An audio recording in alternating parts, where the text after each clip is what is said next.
आनंद मठ। आनंद मठ और ऋषियों की अनमोल धरोहर को संजोएं।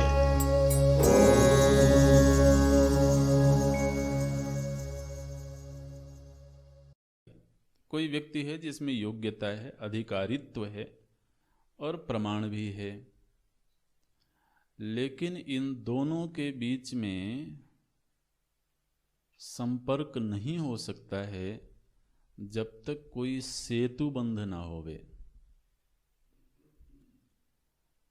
सेतु बंध क्या है? बोले गुरुपसत्ति। वेदांत का जो दूसरा विषय है वो गुरुपसत्ति। ये गुरुपसत्ति अधिकारी और प्रमाण के बीच में सेतु बंध है। अधिकारी और प्रमाण दोनों के होने पर भी प्रमाण व्यापार नहीं हो सकता है। इसलिए ये दूसरा बड़े महत्व का विषय है गुरुपसत्ति। गुरु उपसत्ति मतलब गुरु की सन्निधि में जाना, गुरु की सन्निधि में रहना।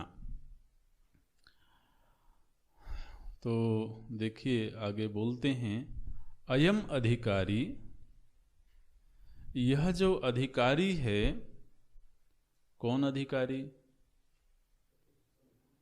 बोले जो अभी अभी हमने पढ़ा है, जिसके विषय में अभी अभी हमने पढ़ा है, अध्ययन किया है। साधन चतुष्टय संपन्न प्रमाता अधिकारी, अयम अधिकारी। बिल्कुल अभी अभी ताजा है विषय। तो यह जो अधिकारी है क्या करता है? बोले गुरुम उपसृत्य तम अनुसरति। ये मुख्य वाक्य है, अयम अधिकारी गुरुम उपसृत्य तम अनुसरति। तो अधिकारी के विषय में बिल्कुल स्पष्टता है, किसी प्रकार का कोई संदेह नहीं है, क्योंकि अन्य प्रमेयों के अलग अधिकारी भी हो सकते हैं। यहाँ चूंकि वेदांत विद्या की बात हो रही है, वेदांत प्रमाण की बात हो रही है, इसलिए अयम शब्द बड़े महत्व का है। जिस अधिकारी के विषय में हमने अभी चर्चा की है, बिल्कुल ऐसा अधिकारी, ऐसा जो योग्य व्यक्ति है, वह गुरुम उपसृत्य। गुरुम उपसृत्य माने गुरु के समीप जाकर के, उपसृत्य ये पूर्व क्रिया है। अयम अधिकारी गुरुम उपसृत्य तम अनुसरति। तम माने तम गुरुम। तो गुरु के समीप जाकर के और तम अनुसरति। तम अनुसरति माने उनके पीछे पीछे चलता है, उनका अनुकरण करता है। यहां पर दो क्रियाएं बताई गई हैं, आप ध्यान रखना। अयम अधिकारी गुरुम उपसृत्य, पहले वो गुरु के समीप जाता है और फिर तम अनुसरति। बोले हम दूर रह के ही उनका अनुसरण करेंगे। तो आचार्य कहते हैं नहीं, समीप में जाना पड़ेगा। और समीप में चले जाएंगे लेकिन अनुसरण नहीं करेंगे, ये दोनों अलग अलग क्रियाएं हो गई ना। समीप में रहेंगे लेकिन वो अपने ढंग से रहें, हम अपने ढंग से रहेंगे। तो बोले नहीं, समीप में जाना है, ये पूर्व क्रिया है, और फिर तम अनुसरति, वो उनके दिखाए हुए मार्ग पर चलता है, उनके पीछे पीछे चलता है। तो ये मुख्य क्रिया है। देखिए, जब कोई व्यक्ति एक साधक की पहचान को स्वीकार करता है और इस पहचान को जीने लगता है, ये साधारण बात नहीं है। जब कोई अपने आप में साधक की पहचान स्वीकार करे, माने मैं साधक हूँ, इस रूप में अपने आप को वो मान ले और फिर वो साधक की भांति जीने लगे, तो उसको अपने इस साधक की पहचान वाले जीवन में चार चीजों के प्रति बड़ी सावधानी के साथ इन चार का चुनाव करना चाहिए। क्योंकि साधक जीवन में ये जो चार बातें हैं, ये उसके पूरी यात्रा में पाथेय का काम करते हैं।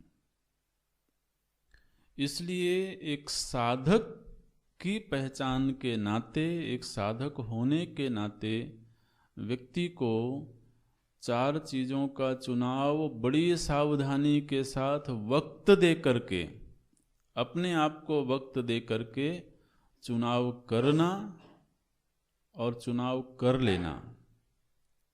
वो चार चीज़ें क्या हैं? तो उनमें पहली चीज़ है, ये चारों आगे पीछे हो सकती हैं, पहली दूसरी का कोई हिसाब किताब नहीं है। अपने जीवन में अपने इष्ट का चुनाव करना, अपने आराध्य का, परमात्मा के किसी रूप को, और वह रूप कैसा होना चाहिए? तो बोले वो शास्त्र सम्मत होना चाहिए। परमात्मा के किसी भी रूप का जो रूप शास्त्र सम्मत हो, उसका चुनाव कर लेना। दूसरा, इष्ट मंत्र का चुनाव।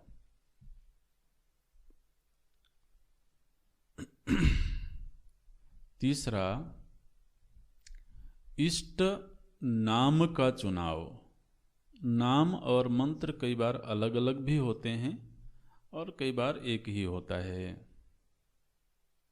तो अब जैसे मान लीजिए कि किसी ने भगवान कृष्ण को अपने आराध्य के रूप में चुना, तो भगवान कृष्ण के अनेक नाम हैं। कृष्ण है, वासुदेव है, गोविंद है, गोपाल है। मंत्र भी अनेक हैं, द्वादशाक्षर मंत्र है, श्री कृष्ण शरणम मम, ये भी मंत्र है। तो अनेक मंत्र भी होते हैं। तो भगवान के एक रूप का चुनाव करना अपने इष्ट के रूप में, तत्संबंधी मंत्र का चुनाव करना, नाम का चुनाव करना और सद्गुरु का चुनाव करना, श्रद्धेय का चुनाव करना। इन चारों ही विषयों में व्यक्ति को बड़ी सावधानी के साथ, बड़ी समझ के साथ चुनाव करना चाहिए। ये चारों ही साधक जीवन में अत्यंत महत्वपूर्ण हैं, पाथेय के रूप में हैं। इन चारों में से किसी का भी अभाव हो तो साधक जीवन पूरी तरह से सफल नहीं होता है। तो पहले बड़ी सावधानी के साथ चुनाव करना, और एक बार हमने चुन लिया तो फिर चुन लिया। फिर जिस तरह से कोई व्यक्ति अपने माता पिता को नहीं बदल सकता, किसी के पास ये स्वतंत्रता है? नहीं है। कम से कम इस शरीर में रह करके तो नहीं है। शरीर बदले तो बदले, फिर वो दूसरी बात। ठीक इसी तरह से इन चारों का फिर परिवर्तन नहीं हो सकता है। तो चुनने से पहले बड़ी सावधानी रखे व्यक्ति, और एक बार चुन लिया गया तो अब यह जन्म शंभु हितहारी। माता पार्वती जी ने कहा कि अब तो ये जन्म उनके प्रति समर्पित हो गया, वो को गुण दूषण करे बेचारा। अब आप चाहे उनके गुण बताओ चाहे दुर्गुण बताओ, आपको जो भी बताना है बताओ, हमने तो अभी जीवन उनके प्रति समर्पित कर दिया तो कर दिया। अब यह जन्म शंभु तहारा, को गुण दूषण करे बेचारा। तो ऐसा नहीं होता है कि हमें नाम में कोई दोष दिखने लगे, रूप में कोई दोष दिखने लगे, गुरु में कोई दोष दिखने लगे तो महाराज चलो बदलो। तो कब तक बदलते रहोगे? इसलिए हमने शुरू में ही निवेदन किया, बड़ी सावधानी के साथ चुनाव होवे, और चुन लिया तो फिर चुन लिया। फिर उसमें जो अपनी श्रद्धा है, अपने हृदय में पैदा होने वाली श्रद्धा है, वो श्रद्धा महाराज उसको सिद्धि तक ले जाएगी। चाहे भले चुना हुआ आलंबन कल को दोष युक्त भी हो जाए। जिस आलंबन को हमने चुना है वह आलंबन अगर कल को दोष युक्त भी हो जाए, अरे भैया हम भगवान की प्रतिमा चुनते हैं, मानो कि अष्ट धातु की प्रतिमा है, बाल गोपाल हैं। जब खरीद के लाए तो उनका जो रंग है वो बड़ा ब्राइट है, बहुत सुंदर है। धीरे धीरे पूजा करते करते वो रंग धुल गया या उसमें से कुछ कम हो गया, तो अब क्या करेंगे? बोले अब चलो दूसरी मूर्ति ले आते हैं। ऐसे होता है क्या? नहीं होता है। तो इसी तरह से ये है। अच्छा, किसी ने कहा कि भाई जीवन में तो बहुत गुरु होते हैं, दत्तात्रेय जी के तो 24 गुरु थे, ऐसा भागवत में वर्णन आता है। और ध्यान रखना इस बात को, हम सभी छोटे छोटे साधक बनने का प्रयत्न करते हैं, तो इसलिए ये बड़े महत्व की बातें हैं। सत्य का साक्षात कराने वाला गुरु अनेक नहीं होते हैं। जीवन जीने की कला सिखाने के लिए अनेक माध्यम हैं, ठीक है ना? जीवन में किस तरह का व्यवहार करना है, किस तरह से जीना है, क्या दिशा होनी चाहिए, ये सब के लिए हमें अनेक प्रेरणा स्रोत मिलते हैं, और सारे के सारे प्रेरणा स्रोत वंदनीय हैं। लेकिन ये जो ब्रह्म विद्या है, इसकी प्राप्ति अनेकों से नहीं होती है। सत्य का जो साक्षात करवाए वो सद्गुरु है, और वो अनेक नहीं होते हैं। इसलिए ये बड़े महत्व का विषय है। गुरुम उपसृत्य, माने गुरुम उपसृत्य का अर्थ है कि अपना बना करके।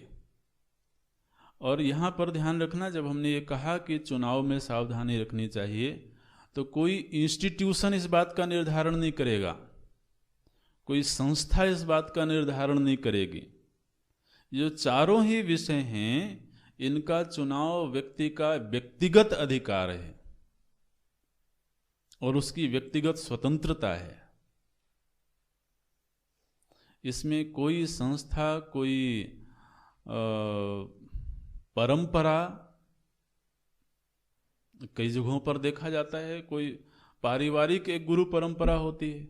हमारे पिताजी ने उनको गुरु बनाया था, हमारे दादाजी ने उनको गुरु बनाया था।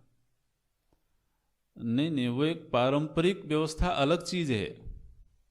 तो हमारे पिताजी उस इष्ट रूप की पूजा करते थे, उनके इस नाम का जप करते थे, तो हम भी करेंगे।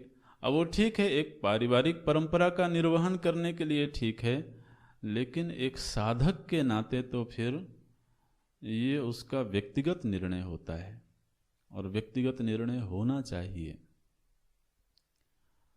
तो जब इस तरह का निर्णय हो जाए तो फिर बोलते हैं गुरुम उपसृत्य तम अनुसरति। वो फिर अपने आप को, मानो कि उसने अपना हाथ पकड़ा दिया। ठीक है, अनुसरति माने क्या है?